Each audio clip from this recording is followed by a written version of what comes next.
Hey guys, SoundKiller here in the studio, and today I'm going to be showing you how you guys can set up these macros here.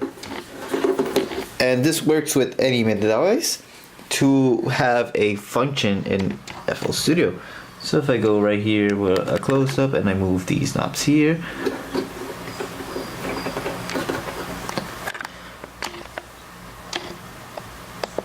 you guys can see the macros moving inside. Let me zoom in real quick. You guys can see each mod moving.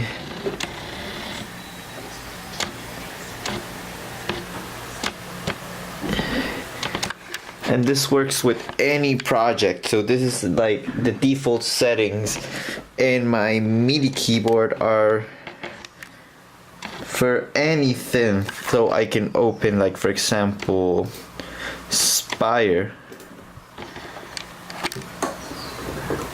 So you guys can't hear anything because I'm stupid and I forgot to set this here. So if I open Spire and I unmute this,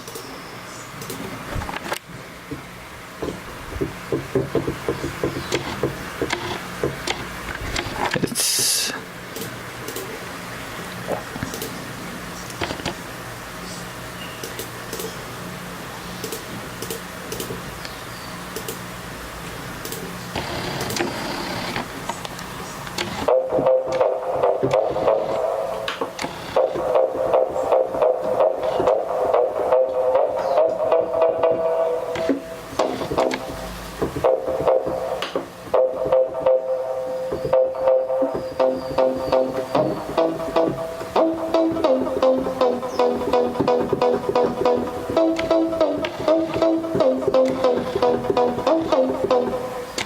so as you guys can see, I can move my macro and it automatically,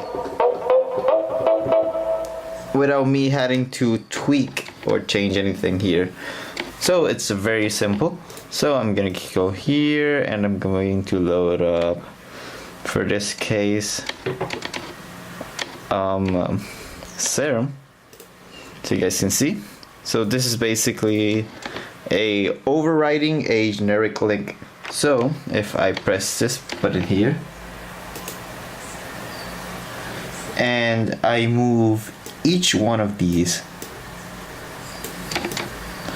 one by one, and the macro as well, I now right click here, and if you guys can see properly, I go here into override generic links, and now it will ask me for each one of these moved knobs. So if I go here into my MIDI keyboard and I move the first knob, my second knob, my third knob,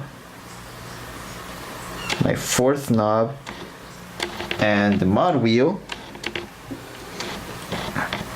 I have now made generic FL Studio links. So every time I open a new project or every time I go into Serum, this will be the default settings. So if I focus on this particular Serum, I am moving the knob macros of this Serum. But if I switch into this Serum, I will now be moving the macros of this particular Serum. So this is very useful, for example, in my case with my controller, which is the Complete Control A series 25 key keyboard, which is not Mackie. It's not made with the Mackie software. It does not support Mackie. So by doing this links here to each of the macros, you're giving it a new function. You're giving it a bit more power with your keyboard. So this is a very great tool, and the best part is that this works with any MIDI keyboard. And in the MIDI properties, if we go here, we only have it set up to generic control. So as you can see here, it's only a generic controller, nothing special. So yeah, I hope you guys found it extra useful. Also, a sneak peek, I'm gonna be doing a review on the Steinberg UR12, which is right there, and my newer NW700 microphone.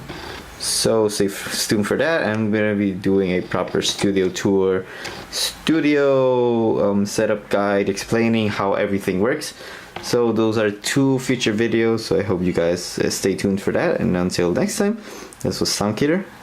Thanks for watching, like and subscribe, and until next time.